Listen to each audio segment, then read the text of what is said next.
Shalom Bapak, Ibu, dan Saudaraku yang terkasih di dalam Tuhan Yesus Kristus. Untuk khotbah pada saat ini diambil dari Kitab Kejadian pasal 6 ayat 1 hingga 21. Khotbah saat ini juga saya beri tema komunitas baru, memutus generasi yang jahat. Alasan mengapa harus ada revolusi iman dan kasih, karena masa itu sudah tidak ada kebaikan dalam kehidupan manusia. Buktinya, pada zaman itu manusia menjalankan hidup yang keras dan jahat. Seandainya masyarakat zaman Nuh ini dipertahankan untuk hidup dan berkembang, bumi ini akan semakin keras. Mereka akan melahirkan generasi yang jahat. Supaya kembali berubah baik kondisi bumi ini, jalan satu-satunya hanya dengan menghilangkan mereka dari muka bumi ini supaya tidak melahirkan generasi yang jahat. Tujuan revolusi iman dan kasih adalah adanya perubahan dan struktur masyarakat yang baik dan hidup benar di hadapan Allah. Mengapa di sini menggunakan kata revolusi bukan transformasi? Karena kata revolusi ini adanya perubahan yang radikal. Karena manusia yang lama sangat keras dan jahat, yang tidak mengenal Allah akan mati bersama air bah dan berganti dengan lahirnya generasi yang baru yang dilahirkan oleh Nuh dan ketiga anaknya yang hidup benar di hadapannya. Yang perlu dipersiapkannya untuk menghadapi peristiwa besar itu adalah Nuh sebagai manusia yang bergaul dengan Allah disuruh membuat bahtera yang berasal dari kayu gofir, dibuat berpetak-petak, ditutup dengan pakal dari luar dan dari dalam dengan ukuran 1, 300 hasta panjangnya, 2, 50 hasta lebarnya, dan 3, 30 hasta tingginya. Bahtera tersebut akan berisi Nuh, istri dan ketiga anaknya, dan ketiga mantunya, dan semua jenis hewan baik yang di darat maupun udara. Yang menarik di sini, yang direvolusi bukan hanya manusia, tetapi semua jenis makhluk hidup yang ada di bumi. Mengapa demikian? Karena binatang acap kali menjadi alat oleh iblis untuk menjatuhkan manusia, yaitu binatang yang namanya ular. Oleh Allah, ular dipandang binatang yang paling cerdik di antara binatang yang ada di darat. Iblis sangat tahu itu sehingga wajar apabila memperalatnya untuk menggoda manusia.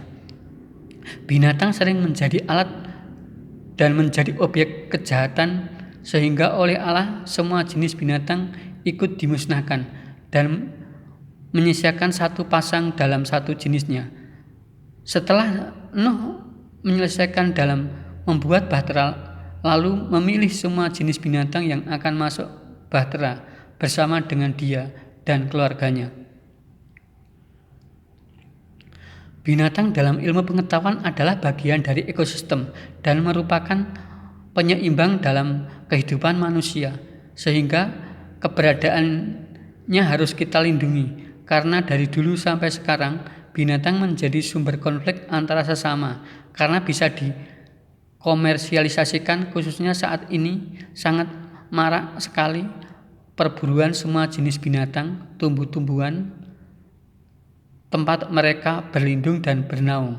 Hal itu disebabkan karena keserakahan manusia. Tuhan sebenarnya menghendaki antara manusia dan hewan terjadi hidup simbiosis mutualisme, saling menguntungkan di antara keduanya, tidak bisa dipisahkan, semua dikembalikan kepada manusianya yang mengedepankan kebutuhan jangka pendek. Pragmatisme semakin semata. Benih-benih pragmatisme adalah individualisme dan sekelompok orang yang hanya mementingkan golongannya semata. Demi memenuhi kepentingan pribadi, mereka menggunakan segala cara, termasuk dengan cara-cara jahat, bila perlu sampai tahap melakukan pembunuhan kepada orang lain.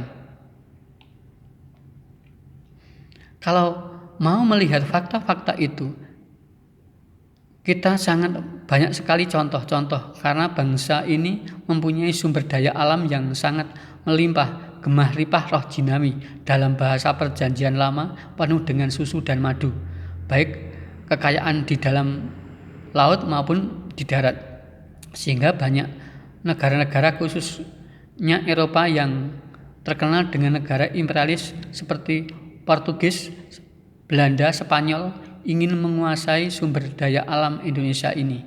Terbukti 350 tahun Indonesia ada di dalam penjajahan Belanda, rakyat menjadi miskin. Tapi setelah 75 tahun Indonesia merdeka, ironisnya negara ini menjadi negara yang rakyatnya di bawah garis kemiskinan. Apa yang salah dan siapa yang salah? Inilah mengapa binatang ikut dimasukkan ke dalam Bahterano, khususnya binatang darat. Apabila terkena air bah akan mengalami kematian. Maka dari itu Allah meminta untuk memasukkan satu pasang binatang untuk ikut serta. Untuk binatang yang tidak haram jumlahnya 7 pasang. Sedangkan binatang yang haram jumlahnya 1 pasang. Hal ini bertujuan untuk keberlanjutan kehidupan binatang dan mempercepat binatang dalam berkembang biak. Yang menarik di sini adalah binatang yang tidak haram jumlahnya 7 pasang. Angka 7 adalah angka kesempurnaan, namun yang lebih penting adalah dengan 7 pasang binatang itu akan cepat berkembang biak dan menjadi banyak untuk kebutuhan manusia. Sedangkan binatang yang dianggap haram hanya diambil 1 pasang. Di samping masalah keberlanjutan, tetapi ada hal-hal yang lebih penting, yaitu pertumbuhan binatang yang haram menjadi melambat. Binatang haram tetap dibiarkan bertumbuh dan berkembang. Ada hubungannya dengan keseimbangan dan juga sebagai alat untuk menguji keteguhan hati dan ketaatan manusia terhadap perintah Tuhan. Binatang haram sekalipun tidak boleh dikonsumsi, namun binatang yang haram bisa dijadikan alat untuk penjaga rumah dan tugas-tugas yang lain. Kalau kita mau menyadari dan mau menilai dengan jujur serta objektif, hidup yang halal dan yang haram seiring sejalan. Hidup beribadah sangat rajin dilakukan, tetapi berpikir, berucap, dan bertindak haram juga jalan terus. Berperilaku koruptif, siapa menyuap, memberikan, dan menerima gratifikasi. Hanya Roh Kudus dan firman yang sanggup menjaga dari semua hal di atas. Amin.